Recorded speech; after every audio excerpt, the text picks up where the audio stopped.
Welcome back to the Spartan pregame show. Case Western Reserve University takes on Waynesburg University tonight, with kickoff coming right around the corner at 7 o'clock.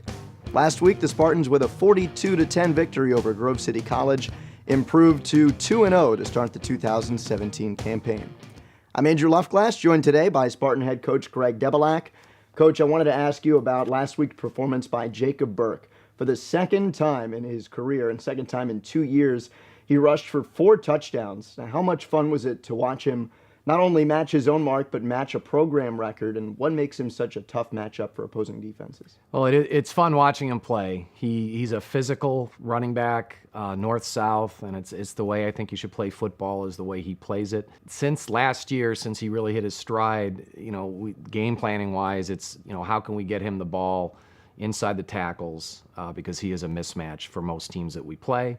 And once we get him rolling, we feed him the ball, because I think as he gets more carries, he becomes more effective, and usually in the fourth quarter, he's worn teams down, and that's when the big plays break.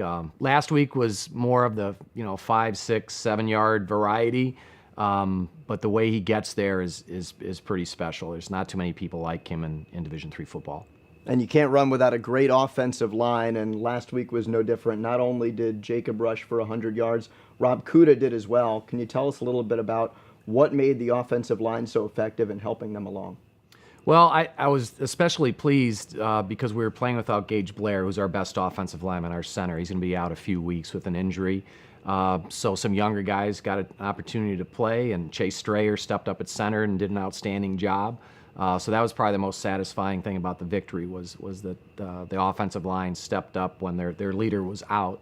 And then seeing Rob run the way we're accustomed to see Rob run. He struggled versus Chicago, first game back from an injury, and he showed the effects of being a little rusty, and the game plan was to get him back on track, and he looked as effective as ever on Saturday. So that was good news for us. How encouraging was that to see Rob running like he can? Yeah, it's a big part of our offense, and really we sat down as a staff and we are going to run him less, but he's still a weapon. And after the Chicago game, we weren't sure what we thought we might have to reevaluate what we were going to do with him. But I think Grove City game proved that if we want him to run like last year, he's available to do that. So as a coach, that gave me a lot more confidence, at least going into games, that if we need to call his number as a runner, we can.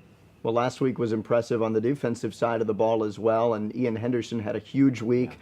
2 forced fumbles, a sack. He was on the D3Football.com Team of the Week, PAC Defensive Athlete of the Week, UAA Defensive Athlete of the Week. Can you talk a little bit about his week that he had against Grove City? Well, I think it's a culmination of 3 years of work on Ian's part, because he came in from a school that was not a traditional football power in Detroit Country Day, and he had a lot of work to do to become a college football player, and to his credit, he did.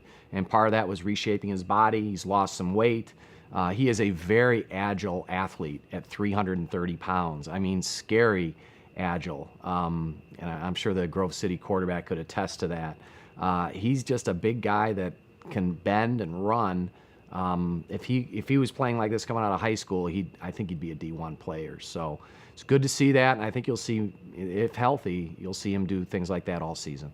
He's 6'6" as well, so you talk is. about a powerful guy. Yeah. How important is he to running the 3-4 defense? Well, you need a guy in the middle that can stop the inside run, and Ian can definitely do that. And he also pushes the pocket in pass situations, which makes quarterbacks feel really uncomfortable. So he's exactly what you're looking for in a nose guard and a 3-man front.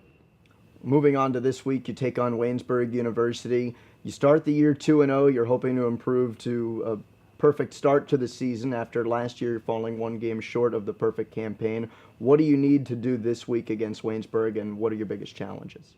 Well, I think Waynesburg is a challenge because they're a good program. They're struggling right now at 0-3, and they had a tough year last year, but they are very well coached. Their kids play very hard, and they make you earn everything on both sides of the ball and special teams. They don't give up big plays.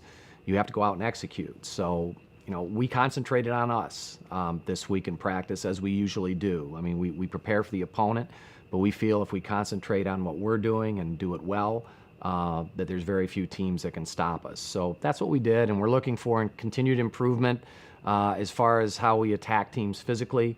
Because against Chicago, I thought we played very slow.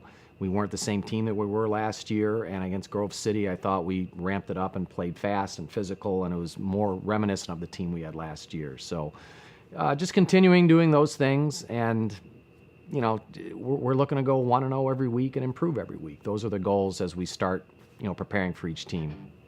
That's Spartan head coach Greg Debeljak. Kickoff between Case Western Reserve University and the Waynesburg University Yellow Jackets right around the corner at DeSanto Field.